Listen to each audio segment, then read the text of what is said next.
ఎండలు భగ్గుమంటున్నాయి. బయటకు రావాలంటే ప్రజలను బెంబేలెత్తిస్తున్నాయి. గత 2 రోజులుగా నెల్లూరు జిల్లాలో పగటి ఉష్ణోగ్రతలు ఎక్కువ అవడంతో నెల్లూరు జిల్లా వ్యాప్తంగా ప్రజలు బయటకు రావాలంటే బెంబేలెత్తిపోతున్నారు.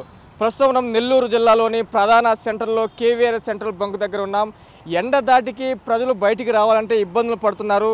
భానుడి భగభగులు మరింత ఉగ్రరూపం దాల్చాయి. గత 3 రోజులుగా నెల్లూరు జిల్లా వ్యాప్తంగా ఎన్నడూ లేని విధంగా ఏప్రిల్ మొదట్లోనే సూర్యుడు తీవ్ర స్థాయిలో ప్రభావం చూపిస్తున్నాడు. గరిష్ట ఉష్ణోగ్రతలు ఉక్కపోత వడగాల్పులతో నెల్లూరు నిప్పుల కొమ్మిలా తయారైంది. మండుతున్న ఎండలకు తోడు వడగాలులు వీస్తుండటంతో జనం ఇబ్బంది పడుతున్నారు. పగటిపూట జనం బయటకు వెళ్ళడానికి జంకుతున్నారు. దీంతో పగటిపూట కర్ఫ్యూ వాతావరణం చూస్తూ ఉన్నాం. చుట్టుపక్కల కేవీఆర్ పెట్రోల్ బంకు సమీపంలో పగటి కర్ఫ్యూ స్పష్టంగా కనిపిస్తుంది. జన సంచారం తగ్గడంతో రోడ్ల పక్కన వ్యాపారాలు చేసుకునే చిరు వ్యాపారాలు గిరాకీ లేక ఇబ్బంది పడుతున్నారు. గత 3 రోజులుగా నెల్లూరు జిల్లా వ్యాప్తంగా 43 డిగ్రీల ఉష్ణోగ్రత నమోదవడంతో ప్రజలు బయటకు రావాలంటే బెంబేలెత్తుతున్నారు. భానుడు భగభగలతో తన ఉగ్ర రూపాన్ని దాల్చుతున్నాడు. గత వారం రోజులుగా రాజకీయ నాయకులు సైతం ప్రచారం చేసేందుకు బయటకు వచ్చేందుకు జంకుతున్నారు. సమయంలో మార్పులు చేర్పులు చేసుకుంటున్నారు. ఉదయం 10 గంటలలోపు ప్రచారం చేసుకుంటూ సాయంత్రం 4 గంటల తర్వాత ప్రచారానికి దిగుతున్నారు. ప్రధానంగా గత 3 రోజులుగా నెల్లూరు జిల్లా వ్యాప్తంగా చూస్తున్నాం. ప్రధానంగా వైద్య నిపుణులు ఒకటే సూచిస్తున్నారు. 10 గంటల తర్వాత బయటకు రాకూడదు. తలకు రక్షణగా టోపీ ధరించాలి. పండ్ల రసాయనంతో కూడిన పండ్ల రసాయనాలు తాగాలి, తరచుగా తాగాలి అని సూచిస్తున్నారు. ఆల్కహాల్కి మాంసాహారానికి దూరంగా ఉండాలని వైద్య నిపుణులైతే చెబుతున్నారు. ప్రస్తుతం చూస్తూ ఉన్న విజువల్స్ స్పష్టంగా చూస్తున్నాం.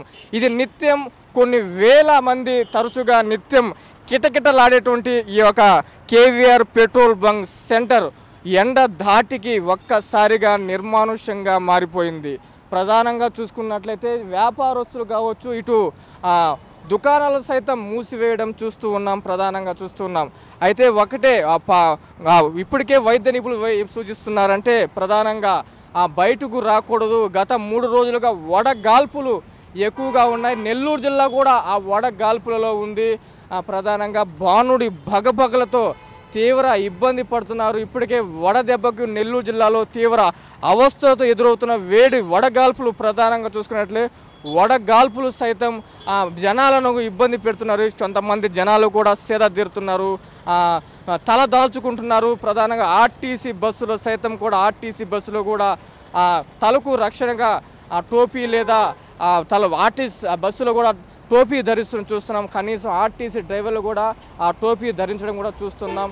ఇప్పటికే వైద్య నిపుణులు ఒకటే సూచిస్తున్నారు, ఇబ్బందులు పడొద్దు, బయటకు వచ్చి ఖచ్చితంగా వైద్య నిపుణులు చెప్పేటువంటి సూచనలు పాటించాలి అని వైద్య నిపుణులు సూచిస్తారు. మొత్తం మీద చూసుకున్నట్లయితే నెల్లూరు జిల్లా వ్యాప్తంగా గత 3 రోజులుగా ఎండలైతే భగ్గుమంటున్నాయి. ఏపీలో గత 3 రోజులుగా ఎండలు మండిపోతున్నాయి చెప్పవచ్చు. ఇది మొత్తం మీద వైద్య నిపుణులకు సంబంధించిన సూచనలు పాటిస్తే ఆరోగ్యకరంగా ఉంటారని వైద్య నిపుణులు చెబుతున్నారు. మొత్తం మీద చూసుకున్నట్టయితే గత 3 రోజులుగా జిల్లా వ్యాప్తంగా భానుడి భగభగులు ప్రజలకు బెంబేలెత్తిస్తున్నాయి. పనులకు వెళ్ళే కూలీలు, బడులకు వెళ్ళే విద్యార్థులు తీవ్ర ఇబ్బందులు పడుతున్నాయని చెప్పవచ్చు. ఇది నెల్లూరు జిల్లాలో భానుడి భగభగలకు సంబంధించిన తాజా సమాచారం. కెమెరా పర్సన్ సునీల్ కుమార్ రెడ్డితో మహిద్, మెగా 9 టీవీ, నెల్లూరు.